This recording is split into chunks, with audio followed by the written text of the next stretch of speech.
Basket ball అక్కడ కూడా ఆడుకోవచ్చు, ఇద్దరు కూడా ఆడుకోవచ్చు. బాస్కెట్ బాల్ ఇక్కడ సరాఫ్కోట్లో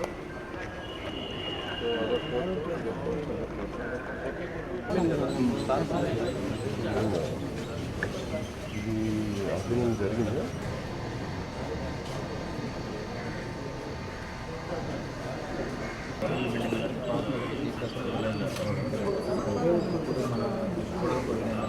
జీవితం చేస్తే వాడికి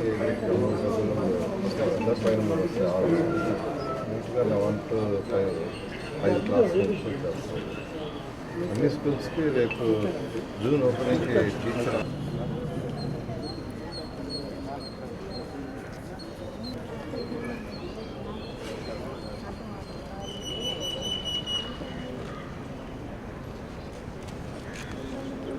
ఆకారం చేస్తే వాకింగ్ పార్ట్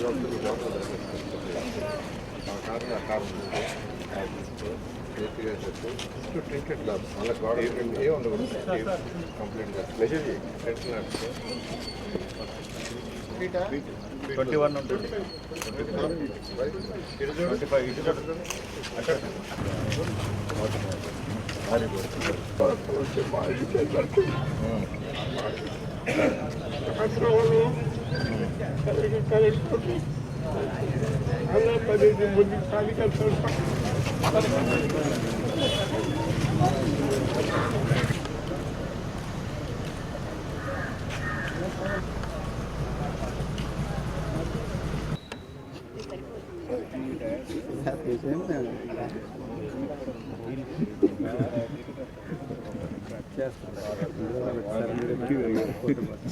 టైట్గా పెడితే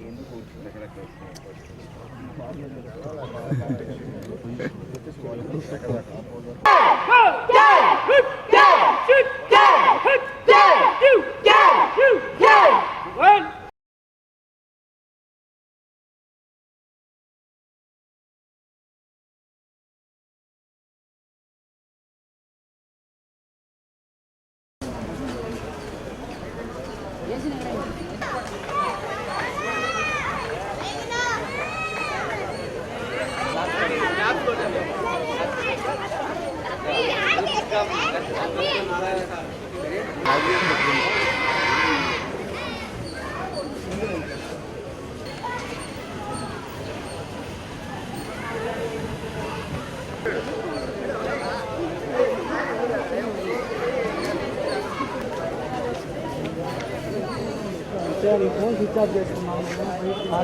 మీ డాడీ వెనక్కి బ్యాక్ బ్యాక్ బ్యాక్ బ్యాక్ కనిపించాలి, వ్యూ కనిపించాలి.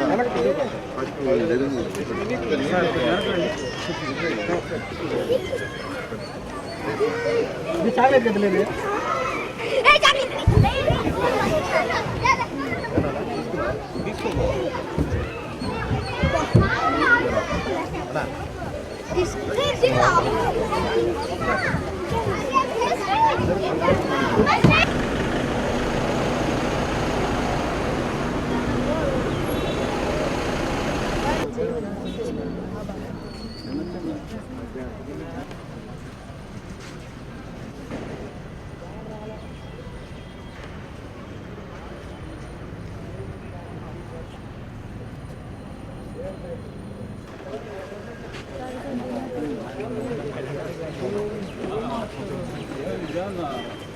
అది క్రికెట్ అట్నే ఉంటుంది.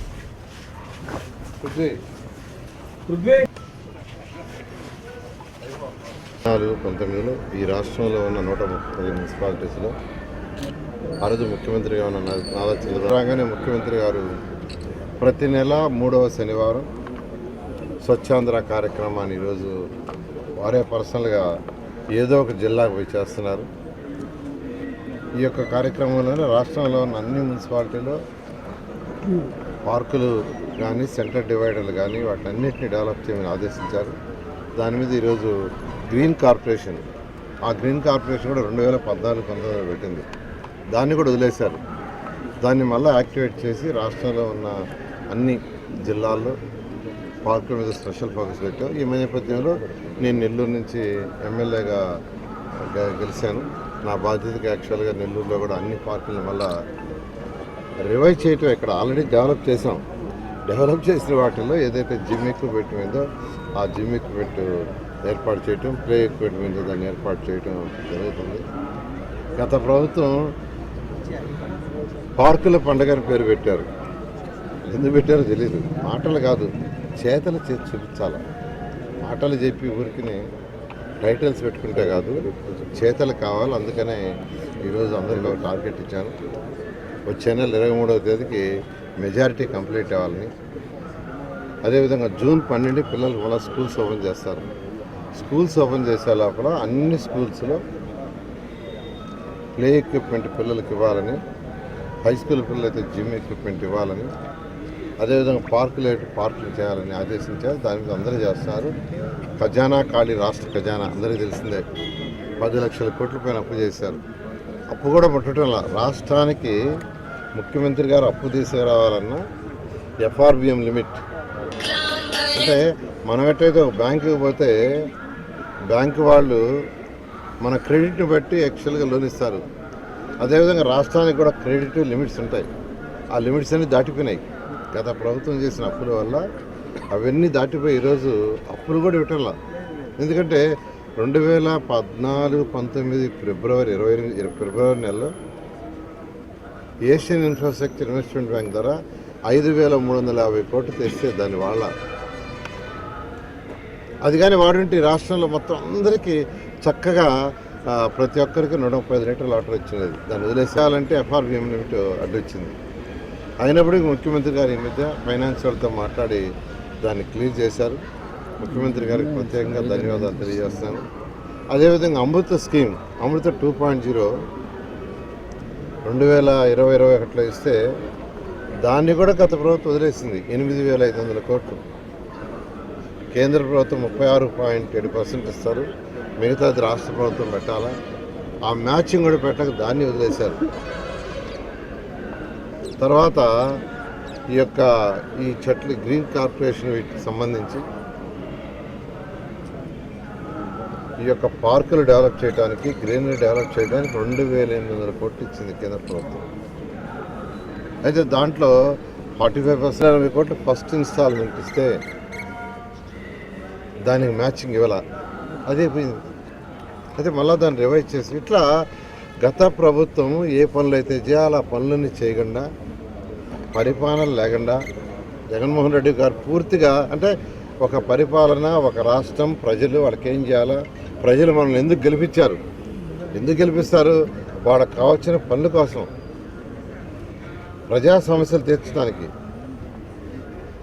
కానీ అవన్నీ పట్టించుకొని వదిలేస్తే ఈ రాష్ట్రానికి రావాల్సిన ఫండ్స్ అన్నీ పోయినాయి. ఆ ఫండ్స్ అన్నీ ఇప్పుడు మళ్ళీ మేము రివైజ్ చేస్తుంటే ఎఫ్ఆర్బిఎం అడ్డొచ్చింది. అయినా ముఖ్యమంత్రి గారు వారికి ఉన్న అపార అనుభవంతో ఈరోజు 1 by 1 ఇస్తున్నారు. ఏషియన్ ఇన్ఫ్రాస్ట్రక్చర్ ఇన్వెస్ట్మెంట్ బ్యాంక్ దానికి కూడా కొంత క్లియర్ చేశారు. అమృత స్కీమ్ కూడా క్లియర్ చేశారు. ఇలా ఒక్కొక్కటి చేస్తున్నారు. ఖచ్చితంగా నేను రాష్ట్ర ప్రజలకు అందరికీ చెప్పేది ఒకటే, నెల్లూరు ప్రజలకు ప్రత్యేకంగా చెప్పేది ఒకటే, కొద్ది రోజులు ఓపిక పట్టండి. 9 నెలలు అయిపోయింది పూర్తిగా. ఇప్పుడిప్పుడే రాష్ట్రం ఖజానా కొద్దిగా కోరుకుంటే త్వరలో అన్ని పనులు చేస్తాం.